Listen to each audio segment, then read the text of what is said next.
Isang 60 anyos na lolo ang namumuhay sa gitna ng karagatan. Hindi para mag-retire at mag-alaga ng manok, kundi para samahan ang isang dalagitang kasama niya sa bangka na balak niyang pakasalan pagdating ng tamang edad. Abay may long-term plan si lolo, pero ang tanong, matutupad ba ang plano niya o magiging cancelled ang kasalan? Tara, alamin natin. Sa simula ng pelikula, ipinakita ang isang bangka sa gitna ng walang katapusang asul na dagat. Ang bangka ay pagmamay-ari ng isang matandang lalaking parang nag-retreat sa mundo. Kasama niya roon ang isang mixed anyos na dalaga na halos lumaki na sa bangka, literal, dahil 7 taong gulang pa lang ay nandoon na siya. 10 taon na silang magkasama, parang homeschool sa tubig, pero walang internet. Si Lolo, may master plan. Kapag tumungtong si dalaga sa edad na 17, plano niyang siya ang maging groom. Medyo weird, pero yan ang setup ng pelikula, wag niyo akong sisihin. Ang bangka pala hindi lang love boat. Isa rin itong fishing boat na dinarayo ng mga turistang gustong mangisda. Isang araw lumapit ang dalaga sa 2 turistang tila hindi lang isda ang gustong hulihin. Inalok niya ng inumin, pero inimbita siyang umupo. Akala mo'y friendly lang. Pero medyo sumobra ang pagkamalapit. Buti na lang si Lolo ay may ESP at pana. Nang makita niyang hindi maganda ang takbo ng kilos ng mga turista, agad siyang nagpaulan ng babalang palaso, warning shot style. Napaatras ang mga turista at cool na kinuha ng dalaga ang pana, parang sidekick ni Robin Hood. Tapos nag-request pa si Kuya Turista ng fortune-telling kay Lolo na apparently may side hustle bilang manghuhula. Pero hindi ito yung karaniwang hawak kamay habang tinitingnan ang palad. Hindi sir, may Buddha painting, duyan, at archery involved. Pinaupo ni Lolo si dalaga sa duyan. Pagkatapos pinaputukan niya ito, hindi ng salita kundi ng 3 palaso sa paligid. Parang carnival game pero may spiritual vibes. Kinuha ng dalaga ang mga palaso, may ibinulong kay Lolo, at ayun na ang hula. Walang crystal ball pero may bow and arrow, Korean style. Isang araw, nag-iisa si dalaga sa bangka. Chill lang parang nagbabakasyon sa gitna ng ilog. Biglang dumating si matandang lolo sakay ng maliit na bangka, parang delivery rider na may daladalang gamit mula sa bayan. Tumakbo si dalaga para tulungan siya. Feeling guest star sa bangka nila. Pagdating ng gabi, si Lolo naging personal na tubero at tagaligo. Marahan niyang pinaliguan ang dalaga. Tapos nag-violin siya para tulugan siya. Concert na libre at exclusive. Nakatulog ang dalaga, tapos ginamit ni Lolo ang tape measure. Parang may sariling tailor workshop. Palapit na kasi ang 17th birthday niya at may nakaschedule na araw ng kasal sa kalendaryo ni Lolo. Early planner to. Natutulog si Lolo habang mahigpit hawak ang kamay ng dalaga. Parang hawak-hawak ang TV remote na ayaw iwan. Kinabukasan maagang nagising si Lolo at umalis sa maliit na bangka. Nagising din si dalaga at nakita niyang may almusal na nakahanda para sa kanya. Parang may sariling chef. Pagkatapos kumain, nag-violin si dalaga para maaliw habang naglalakbay. Maya-maya bumalik si Lolo dala ang 2 turista at isang pares ng pulang sapatos. Ready na talaga para sa kasal. Habang kinukunan ng litrato ang lahat naisip ko, parang telenovela na may halong travel vlog to, habang busy ang mga turista sa pagkuha ng litrato.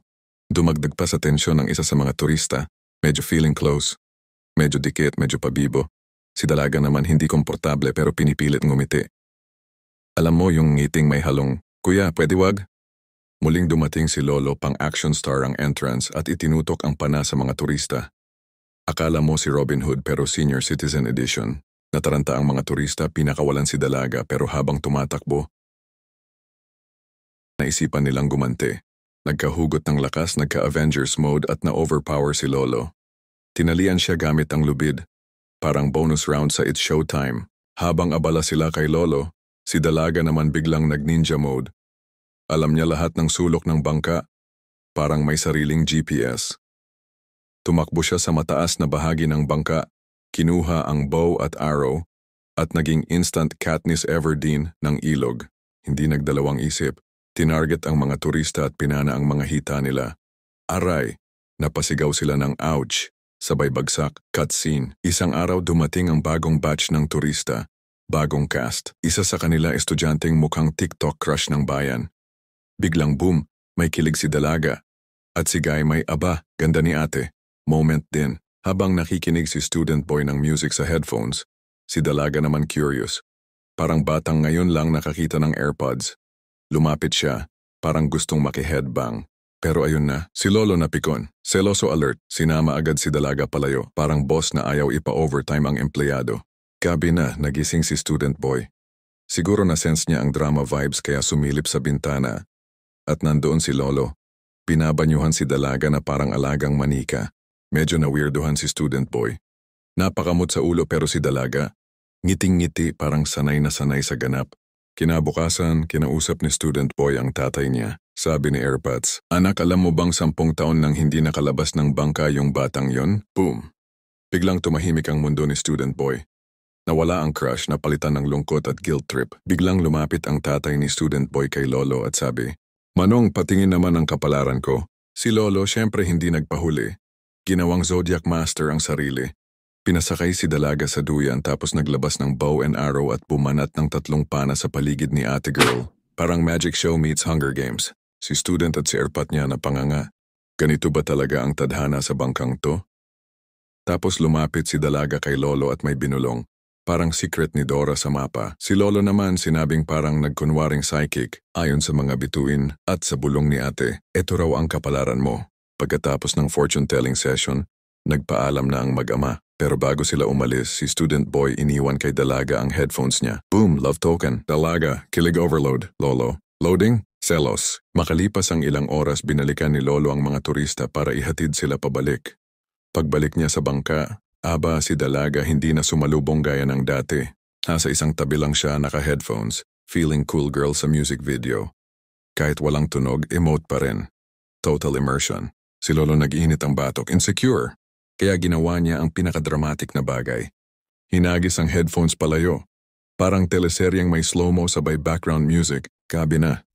As usual routine ni Lolo ang tagaligo mode. Pero si Dalaga, galit pa rin. Ayaw magpaligo. Lolo, bath time na. Dalaga, wag mo akong hawakan, Lolo. Talo si Lolo. Kahit ganun, tumugtog pa rin siya ng lullaby gamit ang violin. Drama King vibes. Tapos, nagmarka na naman siya ng isang araw sa kalendaryo. Aba, tuloy pa rin ang wedding countdown kahit may tampuhan. Kinabukasan kita sa mukha ni Dalaga na miss na niya si student boy. Nakaupo siya, suot pa rin ang headphones kahit walang tugtog. Pampalungkot lang talaga. Tapos dumating si Lolo sakay ng maliit na bangka. At guess what? May dala siyang kwintas. Kahit may kwintas na si Lolo si Dalaga, hindi pa rin masaya, binasag ang kwintas. Pak! Walang effect. Gabi. Dapat isang araw lang ang imamarka ni Lolo sa kalendaryo pero at ang nilaktawan niya. Ayaw na niyang maghintay. Lumipas ang ilang araw. Si Dalaga mukha pa ring bad trip. Pero isang araw gamit ang binoculars nakita niyang bumalik si student boy. Boom! Spark ulit. Lumapit siya kay student, nagsimula itong kumuha ng pictures. Si Lolo? Selos alert, pinaril ng arrow, warning shot. Si Dalaga nainis. Binasag ang arrow. Gabi. Sinubukan na namang hawakan ni Lolo ang kamay niya. Hindi pumayag si Dalaga. Nang makatulog si Lolo, tumakas si Dalaga. Tumabi kay student boy. Pero ayon si Lolo, sumugod itinulak si student sa maliit na bangka. Nagprotesta si student. Babalik ako. Hahanapin ko ang mga magulang niya. Pero si Lolo, wala nang pake. Pinunit ang ilang buwan sa kalendaryo, pinauwi lahat ng turista gamit ang pana. Power trip si Lolo. Pumunta siya sa kwarto, inayos ang kama, pang-couple. Tapos, pinunit ang buong kalendaryo. Wala na siyang pake sa edad ni Dalaga. Kinabukasan si Dalaga gamit ang binoculars ulit. Nakita si student boy. May dalang missing poster. Ipinakita kay Lolo. Pero si Lolo, pinunit ang poster sa harap niya. Tapos, sinubukang panain si student. Pero biglang lumundag si Dalaga. Siya ang tinamaan. Gabi, sinubukang hawakan ni Lolo ang kamay ni Dalaga. Pero sinampal siya. Kinahapunan habang inaayos ni Lolo ang makina ng bangka. Nadulas na sugatan ng ulo, dumugo. Nakita ito ni Dalaga. Napahinto, nilapitan siya para gamutin. Pero si Lolo ayaw magpahawak. Galit pa rin. Pride mode, activated. Biglang dumating si Kuya Student. Determinado. Lolo, pahula naman. Gusto ko lang malaman, ako ba ang makakatuluyan niya o ikaw? At ayun, bumalik na naman tayo sa signature style. Swing plus panachurch kapalaran. Umupo si Dalaga sa duyan at pumutok si Lolo ng 2 palaso sa paligid niya. Pero bago pa makalipad ang pangatlong palaso, biglang tinulak si Dalaga palayo. Huwag mong gawing Cupid training ground ang crush ko. Kinabukasan si Dalaga at si Student tumakas na, sakay ng maliit na bangka parang lovers on the run. Pero teka lang, may problema. Ayaw umusad ang bangka. Plot twist, may lubid na nakatali. Si Dalaga bumalik para tingnan. Ayon, reveal of the century. Si Lolo pala nagtali ng sarili sa lubid para magpakamatay. Gusto niyang hatakin ang sarili sa malayo. Parang drama sa tanghalan pero sa dagat. Si Dalaga, luha agad. Umiyak ng parang eksena sa MMK. Niyakap si Lolo ng buong puso. Si Student? Nakatulala sa gilid. Parang, anong nangyayari? At ayun na nga. Biglang nagbago ang ihip ng hangin. Si Dalaga ang nagpaligo ngayon kay Lolo as if saying, sige na nga ikaw na. Nagbihis sila ng traditional na kasuotan. Parang kasal sa gitna ng laot. May mga ritual pa sa bangka. At bilang final touch, nagpakawala sila ng 2 manok bilang simbolo ng bagong simula. Pero eto na ang most unexpected plot turn. Sakay ng maliit na bangka, tumungo sila palayo. Si Lolo tahimik. Biglang hinubad ang kanyang damit pati na rin si Dalaga. Hindi na natin palalalimin ang parteng yan para manatiling maayos ang usapan. Kinuha ni Lolo ang kanyang violin, Last Lullaby.